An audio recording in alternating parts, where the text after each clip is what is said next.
ওয়ালাইকুম সালাম। তো ভাইজান, আপনার মাইয়ারে যদি আমি আমার মাইয়া কইরা আমার ঘরে নিয়ে যাই, আপনার কি কোনো আপত্তি আছে?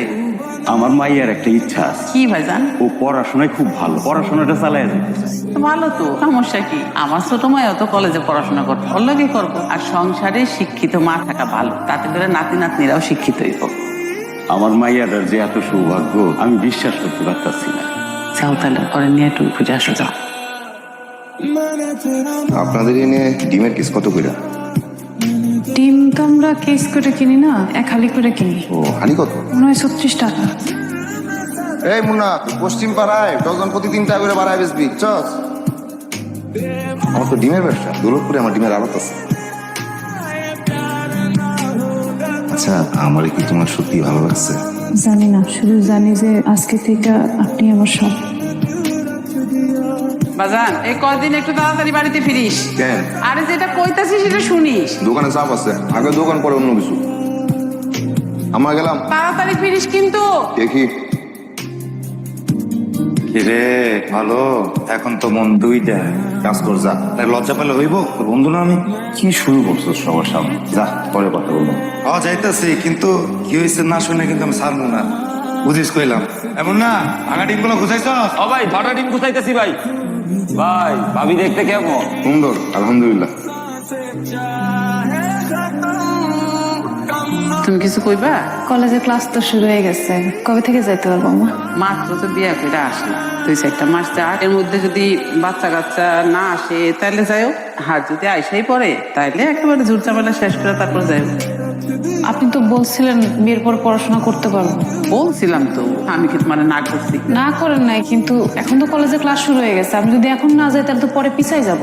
বিয়া তো তোমার হয়েই গেছে, এখন 2-1 বছর পিছাইলে কি সমস্যা? এগুলো ঠিক না। আপনারা আমার মিথ্যা আশ্বাস দিচ্ছেন কেন? তাহলে না দিলেই পারতেন। কি মিথ্যা কথা বলছি? মিথ্যা কথা না, মিথ্যা আশ্বাস দিচ্ছেন। বললেন না যে বিয়ের পরে পড়াশোনা করতে পারবো। এসব নিয়ে কথা বলার কোনো কাজ নাই। মাই যেটা কইছে বুঝে শুনে দিয়েছে। আপনিও একই কথা কইতেছেন, তাহলে আপনারা সবাই মিলে আমার মিথ্যা কথা বলে নিয়ে আসছেন কেন? মিথ্যে করে বিয়ে করছি, সবাই রাজি হলো, তারপরেই তো বিয়ে করলাম। আপনার মা তখন এক কথা কইছে, এখন সুর পাল্টা ফেলাইছে। মার সামনে গলা উঠছে কথা কইবা। ঘরের বউ ঘরের বউয়ের মতো থাকবো। হ্যালো মুন্না, আরো খুশস? আচ্ছা, তোরা আজকে দেখ। হ্যাঁ, আজকে আসবো না। আরে না, বিয়ার পর তোর বাবরি লুয়ে কোনো জায়গায় গেলাম না। তুই ঘোরা লাগবো না, খালি ব্যবসা দেখলে হইব, সংসার ধরে রাখা লাগবো না। দেখ তোর আজকে। আচ্ছা রাখি। কোনো তুই সাজন বিজন করো, তোমার জায়গায় ঘুরতে যাই, তাড়াতাড়ি ফির।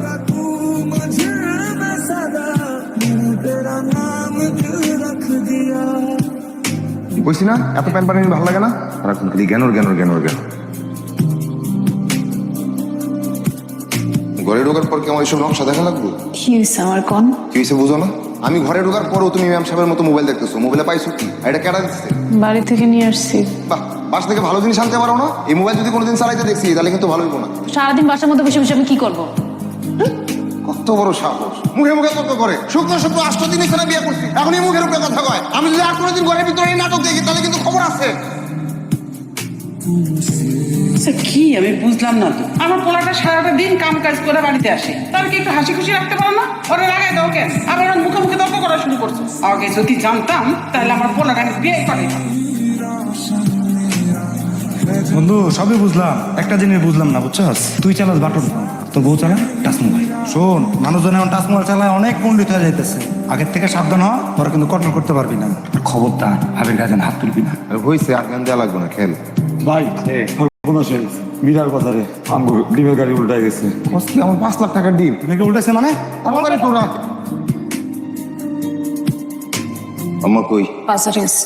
আবার তো গেল রাতে কইছিলেন আপনার অনেক বিধ্বস্ত লাগতেছে, কিছু হয়েছে? সবকিছু কৈফত কি তোমার যা লাগবে? আমারই তো দিবেন, আমার না দিলে কারে দিবেন কোন? মুখে মুখে তর্ক করবা না পেলাম। তর্ক করলে কি করবেন? তবে বলে কি করবো?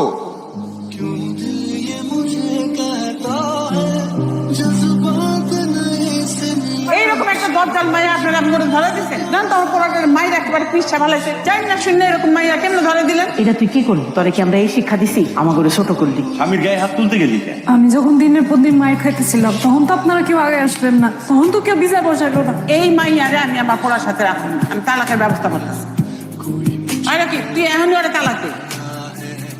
তালাক দিন কেন? বিয়ে করছি কি তালাক দিতে?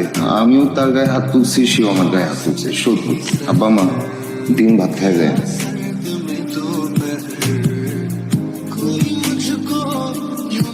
বলবেন? ব্যবসায়ী তুই চোরটা বাটপাতের লাগে কারবারে মাথাটা ঠিক থাকে না, আবার জোর জামালা তো লাগেই আছে একটার পরে একটা। আমার না মন মেজাজ ঠিক ছিল না, মাথাটাও ঠিক ছিল না, তুমি কিছু মনে করো না। আমিও আপনার গায়ে হাত তুলছি, এটা আমার ভুল হয়েছে, এটা করা ঠিক হয়নি। আচ্ছা থাক, এইসব কথা বাদ, আমরা পুরাতন সব ভুইলা নতুন করে পূজা করাটা করে লই। আপনার তো অনেক সমস্যা, ঘুমের মধ্যে দূরে দূরে নাক ডাকেন, হাত পা ছড়াই ঘুমান, অন্য মানুষের ঘুমের কথা তো চিন্তা করেন না। ঘুমের মধ্যে থাক হয়েছে, আপনার অনেক কষ্ট করতে হইব, করা লাগবে না কিছু। আচ্ছা, জামাই বউয়ের জীবনে তো 500 রাত থাকা জরুরি, আর 500 রাতের কথা মনে থাকাটা জরুরি। বুঝতে পারছি, আর কিছু কম লাগবে না।